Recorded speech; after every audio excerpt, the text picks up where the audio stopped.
No one in Berlin expected that Marinus von der Lubbe would become the single spark that changed a nation. It was a cold, clear night on February 27, 1933. The Reichstag, heart of the Weimar Republic, a marble amphitheater of parliamentary debate, caught fire. Flames licked the assembly hall beneath the Great Dome, smoke coiling into the night over the spree. By morning, a young Dutchman, emaciated and coughing, was found in the ruins and hauled off in chains. Marinus von der Lubbe, a council communist and itinerant laborer, who said he had acted alone to strike back at a system that crushed the working class. Within hours, the blaze stopped being merely a crime scene and became a political weapon. Joseph Goebbels' propaganda machine screamed communist coup, while Hermann Goering pushed for emergency measures.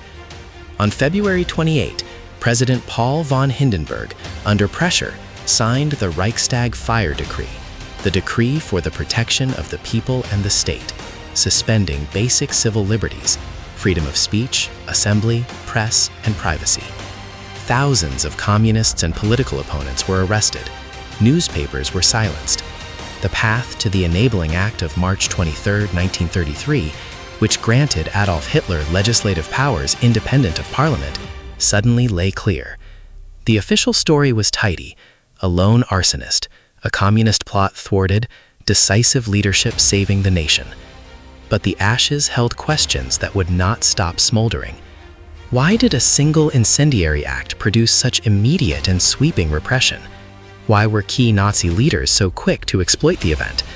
And did the Nazis start the fire themselves, using it as the pretext they needed to abolish democracy? Two competing narratives emerged and hardened into conspiracy. One, supported by many contemporaries and some later historians, held that von der Lubbe acted alone, a fanatic who had set small fires elsewhere in Berlin in the weeks before. He confessed, claiming his motive was political protest, and he was convicted and executed on January 10, 1934.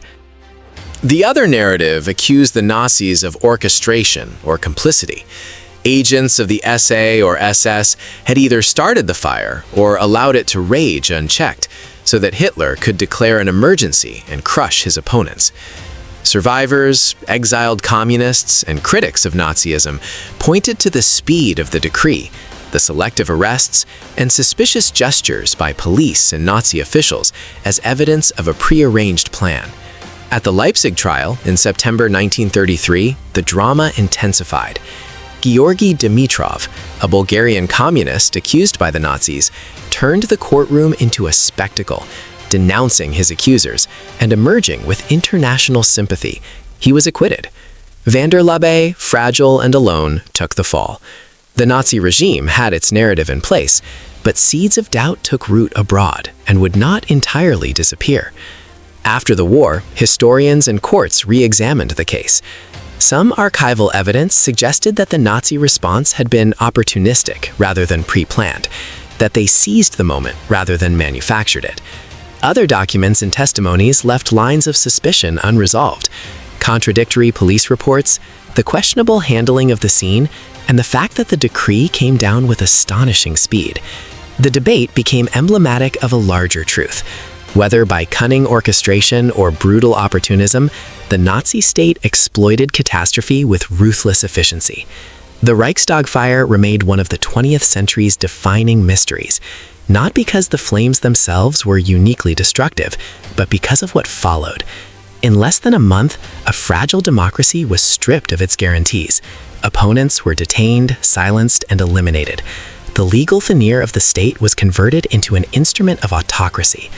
Whether a lone arsonist's act or a sinister plot by architects of tyranny, the result was the same: the end of German parliamentary freedom and the acceleration of a regime that would plunge Europe into catastrophe.